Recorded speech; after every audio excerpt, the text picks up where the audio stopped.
Okay. Hi, everyone. This is Cindie. I am here to do another little video shout out, just kind of about some of the things that we're experiencing. And I've invited two people to this presentation to kind of talk a little bit about quarantine and some of the long-term effects of it. Sharon is a social worker and she works in a bone marrow transplant unit. And so she has a lot of information about the long-term effects of being quarantined and things that, one of the things that we were talking about that I asked her to talk about was about mental health effects. And Shang Hur is my business manager. Hi, Shang. Hi. And I invited her because I thought she may have some of the kinds of questions that, I may not think to ask. So I wanted to see if maybe there was an additional perspective that might be really helpful. So guys, thank you so much. Sharon, I thought maybe you might want to introduce yourself just a little bit more. We've got Sure. sound, but not on video. Thank you, Cindie. So my name is Sharon. I'm a licensed clinical social worker here in the Los Angeles area, and I've worked with pediatric bone marrow transplant patients now for several years. So they are some of the most immune compromised people on planet Earth. And they spend a lot of time in isolation, or you could say quarantine, or staying at home just due to their compromised immune systems. And they're often in that situation for months, sometimes even years at a time while they're going through treatment. So it's been a really interesting perspective to talk to a lot of them and their families that, this is kind of the life they always live. So it definitely. Right, their whole families, right? Not just Yeah, the kids. I yeah. mean, their whole families they've been kind of dealing with this one for many years. So they're like, the entire world's on this one now. Yes. In fact, many of them, I thought they would be very anxious about this. But the majority of the parents I've talked to in the last couple of weeks have actually said, no, we feel really safe. We're here in the hospital right now. We live like this. Now our family members kind of understand that, we don't take our kids to the store. They have to wear a mask. We sanitize everything. The kids don't go to school for a while. They don't go to the playground. They can't go to Disneyland. These are things that they live with because of their child's illness and treatment. So it's been a really eye-opening perspective for me, just to say, wow, if they do this all the time, then I can get through this too, Yeah, for sure. I mean, one of the things that I've been hearing actually is a lot of moms have been talking about how painful it is for like their kids wanting to go out and go play or do things and they can't, take them out and they can't explain it. How do your families cope with that? Because I'm sure that they have ways that they handle that, right? Yeah, they get creative, These kids, unfortunately, are used to being very sick, spending long periods of time literally in one hospital room, so I think when they get to go home, it's actually liberating to them because now I can play with my siblings and I can, have more space and more toys. And, I think they get creative, they do things at home, eventually they gain some of those privileges back where maybe, their cousin can come over, one at a time, or they're told, hey, you can, go see a movie on a weekday in the morning when hardly anyone's there, or, go to the grocery store with your child, but do it at a non-peak time. So I think they make the best of it and they look forward to when they're going to be able to do those things. How And do I you think help the families? Like, how do you help the parents, especially if the kids are like compromised, but maybe they're not like, because a lot of the people right now, the kids are healthy. yeah. Like what people are dealing with in general, their kids are healthy, but they're like, I want to go play. Why can't I go play? Why are you being so mean? And the parents are like, oh my God, developmentally. And Shang, you have a child, so I know that you've got to be relating to some of the challenge. Like, Yeah. you can't go out. No, you actually can't go out. I know you want to go see your friends. Like, of course you want to go see your friends. You can't. Well, we got creative, and that's interesting because that makes sense that the kids who are sick are used to this, so they're feeling safer now because we're all understanding what the families are going through. I mean, one creative thing that we ended up doing, which is sort of funny, is in my son's bedroom, there's a window, and his friend really wanted to hang out. So their hangout area was that window. So his friend had a chair outside sitting by the window, and my son was sitting in front of the window inside. I took a picture of this. It was the funniest thing to me. And I think maybe we're more worried about this, so we're not sure what we can or cannot do. Sharon, you mentioned that your clients can have their cousins and family members visit them, whereas I feel like for us, we've completely disconnected with our entire family. And I'm hoping down the road, we'll be able to connect again. But because you have some elderly people in your family that would be really high risk. Yeah. Right. Yeah. And I guess let me clarify that. For long periods of time, they can't see their cousins or their friends. But over time, maybe within a few months after their bone marrow transplant, they're able to start doing those things. So for the majority of the time, they're not able to do those things either. And, I think they do a lot of what we're all suggesting. We have technology nowadays, which is wonderful. So we can actually video chat. We've got Zoom, you've got people talking on the phone and moving things more into the virtual world. So I think a lot of these kids have been able to utilize those technologies as well. But I think it's really just taking it day by day as well. And not, a lot of families will say, I try to just focus on the here and now. And not look too far into the future, because the truth is none of us know what's going to happen on any given day, whether there's a pandemic going on or not. We can't predict the future. And so I think, they use a lot of skills of trying to stay in the moment, trying to distract themselves from different things. But I agree. I think it's hard with a healthy child to explain, no, you can't go out, or to a teenager why you can't go hang out with your friends, It's very hard to explain these things in different developmental ways. And I think something that can be useful is just allowing them to feel whatever they're feeling. If they're angry or scared or anxious, or, they're mad at you, you just kind of let them have that space to feel whatever their feelings are and acknowledge that it's okay, that we all react to this very differently. Sharon, one of the things that you're probably really in a unique position to talk about is developmental impact. A lot of the parents that I've been speaking with have been talking about concerns developmentally on their children, like if they're,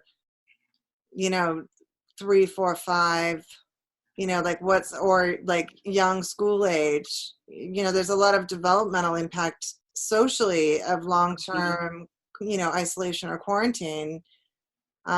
What's your thoughts about that? I would agree that there can be, and I think that's what the research typically shows, is that we know that the longer someone's in quote unquote like a quarantine situation, even looking at previous pandemics, where people were quarantined for less time and it wasn't most of the world being quarantined, it was people who'd maybe had an exposure or came down with the illness. Even some of those more short-term things that have happened in even recent years have shown that people can have high rates of anxiety, higher rates of post-traumatic stress, higher amounts of anger that will last for sometimes months or even years after, that people will continue to engage in some of the protective behaviors. It's great to wash our hands. We say in the hospital, we wash our hands all the time anyway. That's one of the best things you can do in general to keep yourself from catching contagious things that are going around. But, that people may still avoid large crowds even when it's safe for them to carry on, that people may continue to isolate in their homes and may cut themselves off from their social circles. So some research has shown things like that.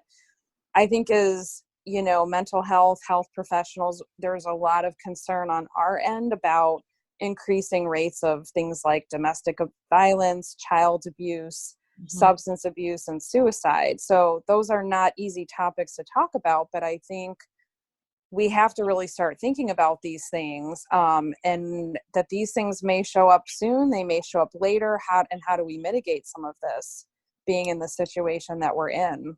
That's one of the things that I've been really concerned about is exactly some of the things you're talking about: increase of depression, increase of suicide, increase of self-harm, substance abuse.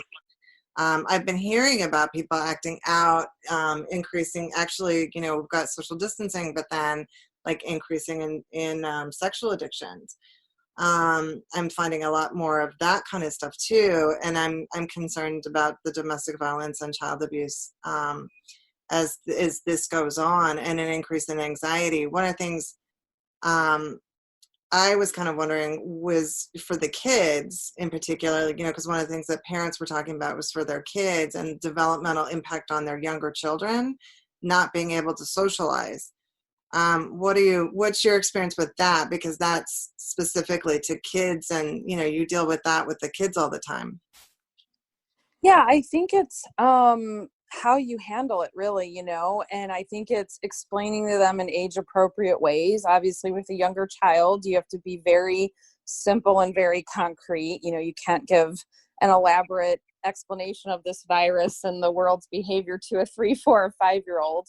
But I think it's trying to keep them engaged as much as possible, even if it's, getting extra time with mom or dad or their siblings at home. I mean, we all live such busy lives. I don't have my own children, but I can imagine that as a parent, you're torn in so many directions, all the time, that even this time now is extra time to really spend one-on-one just playing with your children, doing things even together as a family that maybe, before this, you may not have had as much time to do. So I think just the support from family can be important in helping mitigate some of that. But as I said, just trying to connect them, even if they can see their friends on the phone screen or on the laptop or the iPad, I think that is helpful. And connect. I know some schools are able to do virtual classrooms right now. Some districts don't have the capacity for that. So that's, not unified across the board. But I think just keeping them as engaged and keeping a routine as much as possible, still having them, get up and get dressed for the day. We're not just going to sit in our pajamas all day long. Trying to keep a routine with some structure can be really helpful as well. Thank you for that, Sharon, because I just realized from what you just said, that this is actually a good time to literally like play with each other and just engage Mm-hmm. into, non-normal, activities that we used to do every day. It was work, school, extracurricular activities, and I'm learning to deal with what I'm going through this whole thing. So I think I need to get there to be able to engage with him in that way. And that's so important. So thank you for that reminder. That's great. Yeah, because it's tough because parents are working from home, right? All of a sudden, if they still have their job, right, from home, and of course financially that's like a big, thing. So I know, Shang, you've been working at home overtime, thank you for all that you do, because you do a lot. But also, kind of creating that balance for you and your child. What are you finding in challenges of that? Because you're experiencing that now. Well, exactly. But when Sharon said that, I realized that if I don't take the time to like mentally, rest and focus on that opportunity that my child and I have at this time, I'm not going to be able to do it, because I have to consciously do that, because I'm very much a bit of a workaholic. So once I start, I sort of can't stop, and I forget. And but at the same time, I'm going through my own emotional issues through this whole quarantine, and I just feel like I need to get there a little bit. I need to be a little bit more stronger going through this to be able to, be a better mom. So that's where I'm at. It's interesting, Shane, that you bring that up too, because that's another thing that people are doing a lot of is workaholism.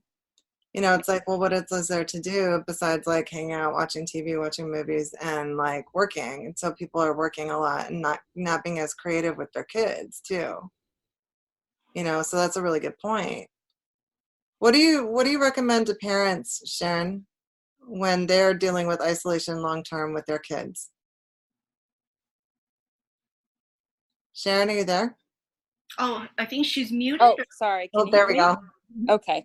I think getting as much support as possible, a lot of our families, unfortunately, like they need therapy, but because of their child's isolation, they can't even take their child to a therapist or, have time to get their own. One thing, some of our support communities as far as having cancer are doing virtual support groups now. So I've actually, for my specific population, have been referring some parents to those who previously couldn't physically go to one, but now they can actually join in. So we try to just have them get as much support as they can. For some people that may be connecting with other parents who are going through something similar.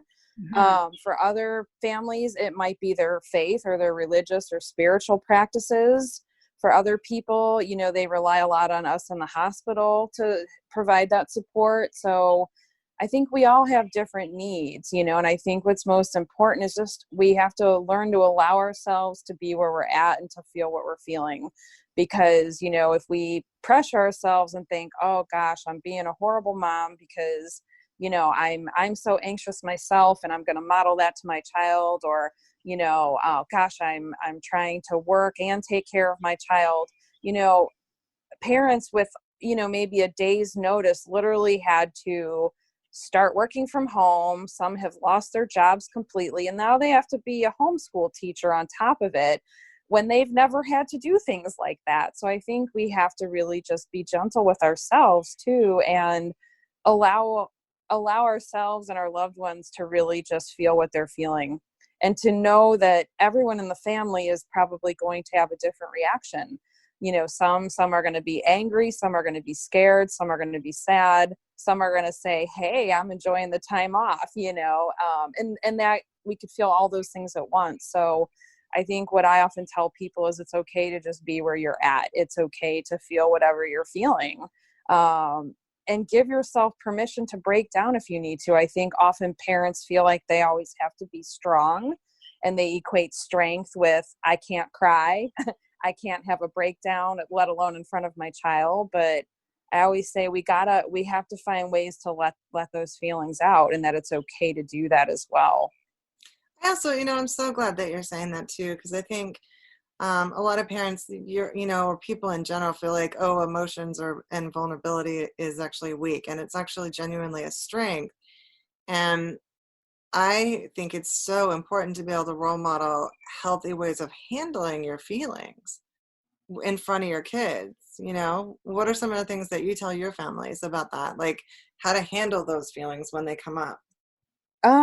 That it's okay. I have one mom I just had a long chat with yesterday who's very open with her emotions. She's sought out a lot of help. Her little guy had to come to bone marrow transplant unexpectedly after a relapse and a failed treatment in the middle of all this. And she said, I'm okay with it. It's more just like she's actually very in tune with her emotions. She'll start tearing up. She says, she cries, she lets it out, but then she also uses a lot of gratitude to counterbalance some of that, so that she's not feeling stuck in those emotions. She said things to me like, oh, I get to work from home, my whole company went remote. So now I'm able to still work while we're here in the hospital. I may have to work out at night when he's sleeping or something like that. But, I think it's just, everyone really just deals with this so differently. So it's just, let it out. I don't know. I think we often want to protect kids. Like we can't let them, like you just said, Cindie, like let them see us being vulnerable or what we may perceive as weak, but it is actually a strength. Right. because it shows that it's okay to cry. It's okay to be sad. It's okay to even feel worried about it, so I think that just shows our kids that they can feel those feelings too, and not have to bottle them up and then act them out in some way. Yeah, and I think even and including anger, I think that's one of the things that parents Yes. get really concerned about is the anger. And I think what the biggest problem is when you don't allow those emotions to come out, it comes out in anger and it comes out sideways. Mm-hmm. And when you get mad, how to handle that if it comes out sideways, what do? How do you handle that with your kid? Mm-hmm. Shang, you're Exactly. laughing. You had a thought. I saw that. Like, oh my God, I'm so busted. I can tell you, like, I'm very cognizant of what the teens are going through, even before this whole thing, the whole quarantine. It's a different world now with the amount of digital, virtual realities that we're going through. And in terms of how we treat our kids, and for me, I've learned only just in the last year or two that I am now showing my vulnerability more. Like yes, my angers are more in control, but he knows that it's my weakness for that moment. And when it comes to anger, I do end up, after the fact, trying to, backtrack and apologize and like realize, having him understand that I was going through a feeling that was uncontrollable for that moment, and I'm trying my best. And I do say that now. Like before, we were trying to look stronger, but I have learned this year, like I am more vulnerable, and I show that because I want him to show that to me as well. So that's That's awesome. yeah. I was kind of curious, Shang, for you, some of the questions that might come up for you around this whole thing and like concerns that you have for your son, or like what are some of the things that have come up with this whole quarantine, Oh, for me, with the virus? Yeah, what are some of the things that are coming up for you? I you know I experienced a panic attack this past weekend, and I think I realized part of it was, and it was my first panic attack where I literally wasn't, like, I stopped breathing for a little bit. And part of it was I had just watched the night before the documentary about SARS and H1N1. It was a whole documentary about pandemics and epidemics. And the fact that all these documentaries about this literally describe what we're going through. And these were filmed 10 years ago, 5 years ago. They were explaining what this can do and how we are going to be reacting to this. And the fact that, it really painted a real scary picture, I realized, oh my gosh, we're literally in that situation, and even worse because this is global and it's pandemic. And the entire world shut down. That's a really big statement. But I don't know. I'm trying to be better and just breathing. I'm practicing breathing and, trying to enjoy, like you said, Sharon, I am trying to enjoy the time with him when I can, when it's not involving school or work. Like I'm cooking a lot more, like, oh my gosh, like so many different awesome dishes that I've never been able to cook before. And I'm growing like a vegetable garden, it's fun, but, that I'm realizing, I hope that attack doesn't come back again. I hope I'm gonna have to prepare for it, I guess. I don't know. What do you guys think? I mean, how can anyone prepare for that uncontrollable moment where you're thinking that the world's just literally, gone? What are your thoughts, Sharon?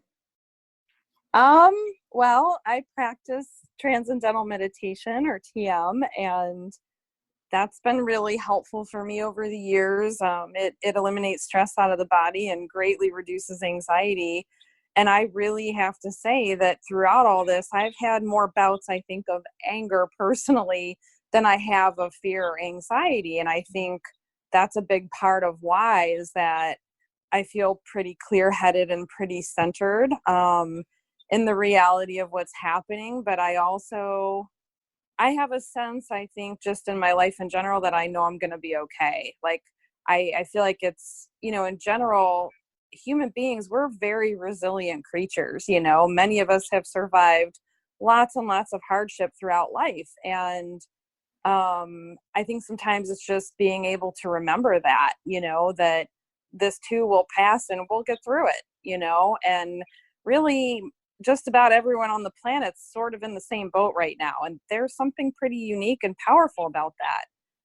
We get through things when we can link with others who've had a similar experience and figure out how can we do this together and support each other. And I think, in a sense, we're just, in a situation that we've never been in, and that's scary. But yeah, all in all, I think my anxiety is a good deal in check, just because of that practice that I've had for several years now. So yeah, I would really encourage people to look into, yes, breathing, meditation. There's a lot of apps you can use, different things that are free. There's actually, I don't know if you've heard of tapping, but it's a method where it can help really reduce anxiety in particular. And the tapping solution has an app right now, and they're offering, I think it's free guided tapping to help deal with coronavirus related anxiety. Wow, that's awesome. That might be a really good resource. I've downloaded it. I haven't had a chance to look at it yet, but I think that would be like a really good resource, because they'll walk you through the tapping process.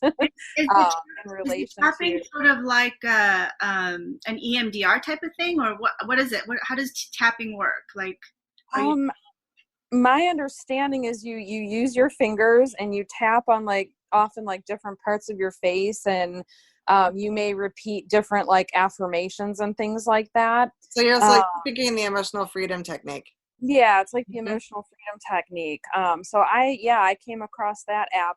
Somebody had emailed it to me, and I thought that might be pretty useful for a lot of people, free and low cost things are always welcome, especially now when people have lost income or lost, jobs altogether. But yeah, that may be something. So I think anything you can do to calm your physiology down, because, when the nervous system is on overdrive, not only do we have anxiety and then are prone to panic, but that actually lowers our immune system. So when that fight or flight response is activated, and if it's activated for long periods of time, then our rest and digest shuts off. They're two different processes in the body physically.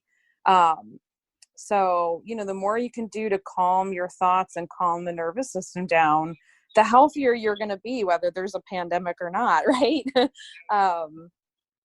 But different things work for different people, and I think it's just being open maybe to trying different things to see what works best for you. I think you also identified something, Shang, that's really important, and that is you watched a documentary that had really scary content in it. And so on one hand, it prepares you, but on the other hand, it also is meant to say, hey, this is a big deal. And, one of the concerns that I've had a lot that we saw in 9/11 was that a lot of people developed post-traumatic stress disorder from watching too much of the news. Watching a lot of the news actually can promote a lot of anxiety and fear because they get ratings based on fear. And some of the, so I limit my news watching to just the things I need to know. Like, what do I need to know? I don't need to sit here and do a body count. That's not necessarily helpful. I don't need to hear every, possible problem that might come from this virus. I need to know how to protect myself and what kinds of, how long are we kind of looking at so that I can kind of prepare for planning my, what to do next. So being kind of cautious about how much exposure you're giving yourself to news content may be really important. Wow, that's a great idea, because you're absolutely right. And I'm addicted to watching the numbers every hour. I literally know how the world is doing, every state. I'm just a little bit, anxiety is just, up the roof about this. But I realize you're right. That's what's causing, the issues for me. And what I'm going to do, actually, just from hearing this, is I'm going to suggest to my different family members and friends is just have a couple of us be the ones to monitor this and to, explain if there's any next steps that we need to take, but to try to not watch the news, especially if we're going to see a big truck, an ice truck for body, things like that. Like we don't need to see that. It's just going to cause more trauma for us. And you're right. That's such a good point. Thanks. Like that's, yeah, the documentary. Yeah. I like to stay with more of written news than I do with visual, because the visual is more psychologically impactful. Right. Mm-hmm. Good point. That's what I find. That's what I find. And I do find that a lot of people have to kind of limit their news watching because it's a little bit too much. Right. No, I've heard this before. Yeah. I think that's a good point. No, yeah. What are some of the concerns that you have for your son?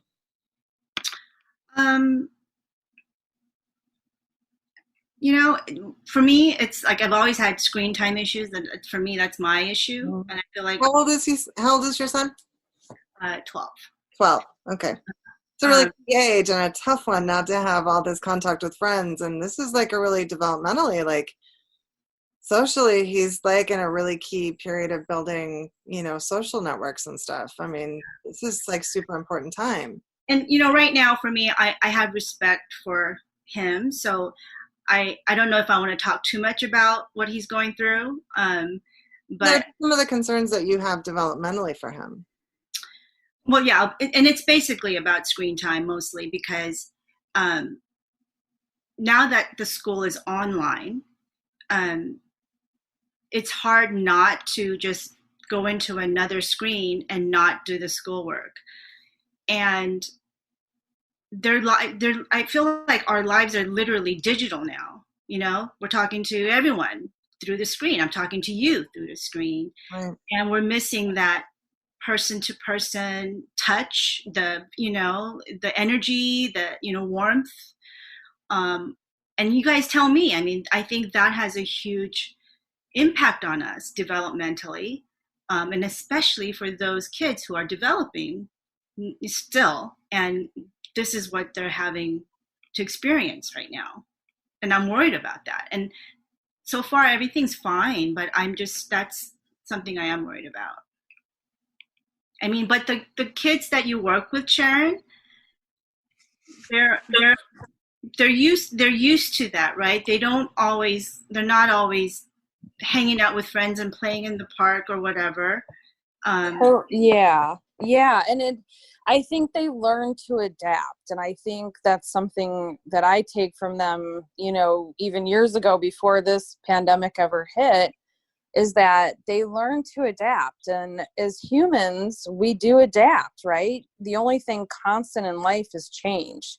And change is hard because it's unknown. Is this going to be good, bad, scary, fill in the blank? But the only thing constant in life is change. So we do adapt. And, we may not always give ourselves credit that we're actually adapting better than we think we are. And they do adapt to it. And eventually, they go back to school and they reintegrate into life, and they may need additional support, because sometimes depending on when they got sick, I have kids that they don't go to school. They've never even been to a daycare, a preschool, anything. And then they go to school maybe by first grade, and then maybe they have a little bit of trouble with their peers, but, they work through it. So I think, it may help to think of this too this is temporary. Could this go on a while? It could. We're not really sure. And we could hear lots of different things on the news or from other people, but in the grand scheme of life, it is a temporary situation. And I think that really helps too, that it's normal to worry about our loved ones, especially our children, but the impact may not be as grand as we think it will be, and I think each kid is different. If we know that our child is more prone to isolation or depression or has a diagnosed mental illness or has struggled with things like that, then we need to pay closer attention. Anytime something like this happens and there's those pre-existing things, they may well be exacerbated by this kind of a stressful situation. But the majority of kids, I say, they end up reintegrating back into life. And, that's going to look a little different for everyone. But I think all in all, they were able to move through it with the right kinds of support. Well, that's very hopeful. I know one of the things, Shang, that you are very knowledgeable about and that you've kind of invested a lot of time and energy learning about is teen suicide. And I worry about a lot of suicide and domestic violence and substance abuse and alcoholism during this period of time and, their addictions or whatever. But I know teen suicide is something that has been on your mind a lot. And I'm worried about a lot of the kids being so isolated, that they start to become too depressed and suicidal, just like adults. Right. No, I'm definitely, I've been, dealing with this through my, PTA for a couple of years, and with everything being virtual and digital nowadays, I am definitely more concerned. Just recently, I tried to reconnect with some of the parents who are part of this group that talks about the social emotional issues that we're concerned about, because the reported number of depression in the schools have literally skyrocketed in the last 7 years. And of course, the number of suicides for sure that we can count. And a lot of those homicides were, basically a form of suicide in a different way. So this really scares me, and I haven't even gotten to the level where how is this period going to impact that? I haven't gotten there yet. And I'm looking to you guys to help me get through and understand that and what that can look like later. But right now I have to say there's one, I think, congressman, I can't remember. I'm not going to, put any political names out there, but he's a very well-known local government official who advocates for this quite a bit. And I just saw an email the other day where he's doing a webinar about social emotional issues in families, and to have these families join him. And he's I don't know if he's not using Zoom. I don't know what he's using, but he's saying that everyone can join and ask questions, but there may be a limit to how many people can join in this call. But you can watch the webinar after the fact. And so, he's really trying to reach out to all the families to really talk about this, because he's concerned about it too. So thank you for bringing that up. And I'm not ready to think about it too much yet, I'm worried for these kids. But I'm so glad you guys are around. So, yeah, that's one of the things that, Sharon, I don't know if you're kind of encountering this too, but I know, with financial drops, people, one of the first things they think of is, I'll stop therapy. And this is the last time, you should ever be thinking about stopping therapy right now. That's one of the things I worry about a lot is it's a stressful period of time. This is when you need that support. This is when you actually increase that support, not decrease it. And especially because, people are going through all sorts of different emotions. And it's sometimes you're fine. Sometimes everything's great, no problem at all. And then you drop, you wake up the next day and you're totally depressed and can't get out of bed, or you're really pissed off and being, kind of jerky to everybody. And a lot of our emotions are swinging all over the place right now. So it's a really important time, I think, to have that extra support.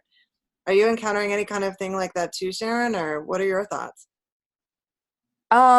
That makes sense to me. I think just people having to cut expenses out, depending on whether they've lost a job, whether they're partially getting paid, the uncertainty of, even if I have a job, am I going to get laid off soon? Or, will I have to downsize after this? There's so many unknowns financially and economically. But I agree. I think therapy is really important. And I think, people need to talk to their providers, and say, hey, maybe I can't pay the full fee. Can I work out a payment plan? For instance, my chiropractor, is pretty expensive out of pocket. And he sent an email, letting all of his patients know hey, I can work something out with you. I know people are concerned about paying their fees right now. So I think we just have to keep that communication open, and try not to have kind of that knee-jerk reaction of, okay, I better shut this service off or cancel that, or, because we do need that support right now. It's extra important. And I think really in the months to come, when some of this dust settles, I think that's when we're really going to get an idea of the impact in the coming months and likely even years. And that's when we could, I think, see an increase in some of these things, such as suicide and depression and violence and all these things we've talked about. I think it's going to come a little bit later. And so I think we, as much as we can stay connected with therapy or whatever we're being supported by now, I think that's going to be better for all of us in the long run. I think it's harder to leave and come back. Yeah. It's harder to do that than it is just to maintain kind of that support. And you're right. All of the providers are going to be sensitive to this and definitely want to continue to serve the people that they serve and take new patients if that's the case. I know I've, done a lot to try to make sure that if clients are already my clients and they need help, that we'll definitely provide help and assistance and renegotiate rates for, temporary period of time or whatever is needed, because we don't want to lose, people during a time when they really need it. So I'm really glad you said that. Yeah, I think just communicate, they're even saying, gosh, if you can't pay your rent, even though they're not going to evict anyone right now in LA, talk to your landlord, work something out, I think sometimes, the reaction can be, we're scared. We don't want to, hurt someone's feelings or offend them or get in trouble or, and we may just want to shut it down or, not show up or something like that. But I think we have to communicate as much as we can with what our needs are and what may have changed, and realize that even the providers you're seeing, whether it's your doctor or your therapist or whomever, is also experiencing this as well. So Sure. we're all kind of going through the same sort of stuff. We are all in this together. Yeah. No, I mean, one of the biggest things that as a sort of a layman, I consider myself that right now, and is to advocate, the destigmatization of mental health, which is, in my world, it is unbelievable. I hear from parents who don't understand why we're pushing for this mental health day at the school, and I couldn't believe that. Like, I thought, wow, I thought we're a little ahead of, this at this point. And that just dawned on me that there are parents out there who are not being mindful of their kids' emotional and mental health, which or is their own. Right. Oh, yeah, own. Exactly. Their I own. mean, I see a lot of denial about people's own mental health, and people are like, I'm just fine. And it's like, Yeah. No, everyone. You're actually not right now. It's becoming really clear you're not. Yeah, and I think any stressor like this, if we as adults tend to sweep our own things under the rug or think, having emotions, showing them as a sign of weakness or in denial or whatever the case may be, some variant of that, a stressor like this is likely to send us farther in that direction, so we need to be aware of it to be able to help ourselves, and in turn then you're really helping your children. They always say on the airplane, like if we got to put oxygen on, you put your own on and then you put your child's on.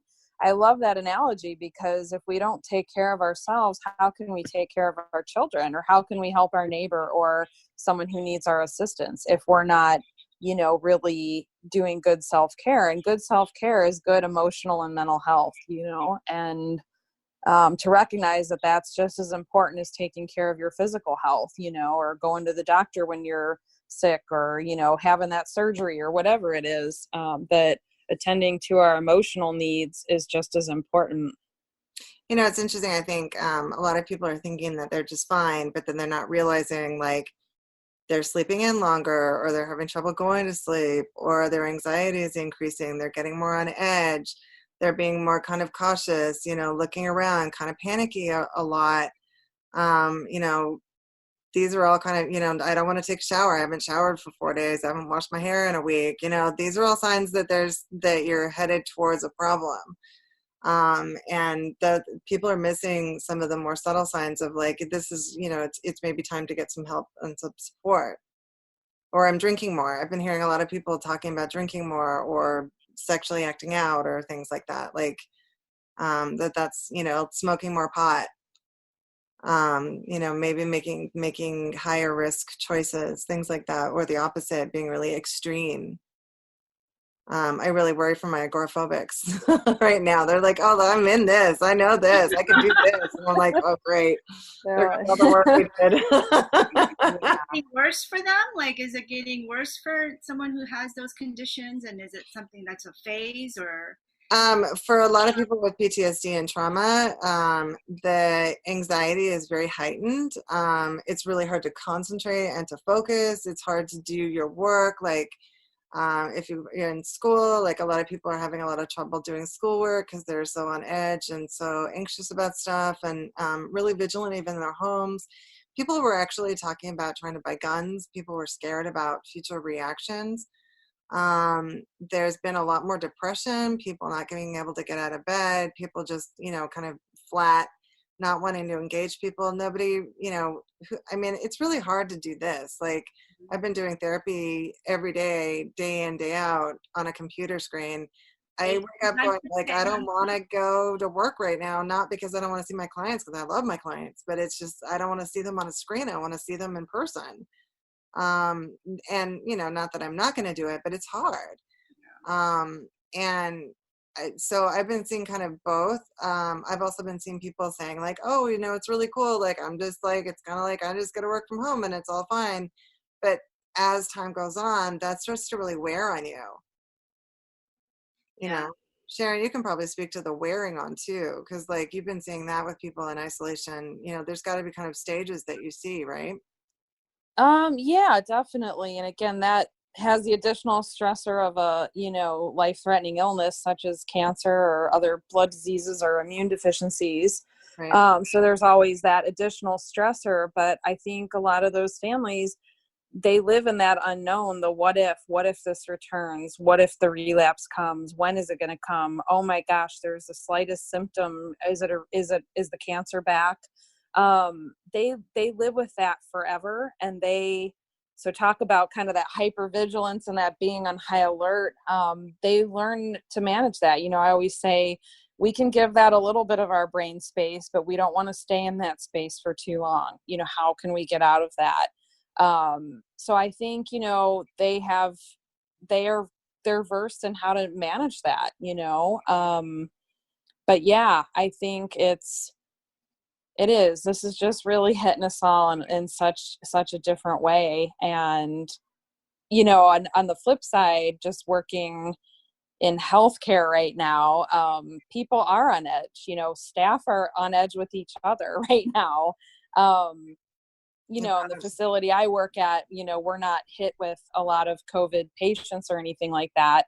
But I can tell you just all the changes that the hospitals have to make, sometimes multiple times a day, and then to try to communicate that to people's families, where we're saying only one parent at bedside and you're in the hospital for weeks. Sorry, you know, grandma can't come, you know, how am I going to do my laundry? I don't know. We're going to figure that out. You know, things I think a lot of us take for granted, right? That the families I work with, you know, typically have to think of these things, but now we're adding this additional stressor of just, you know, the institution has to make all these changes, and it's hard, you know. So I think, you know, on the flip side, you guys are also facing like layoffs or reduced hours and things like that too, yeah, right? I think People aren't thinking about that with healthcare workers. They're thinking, oh, everybody's they're not.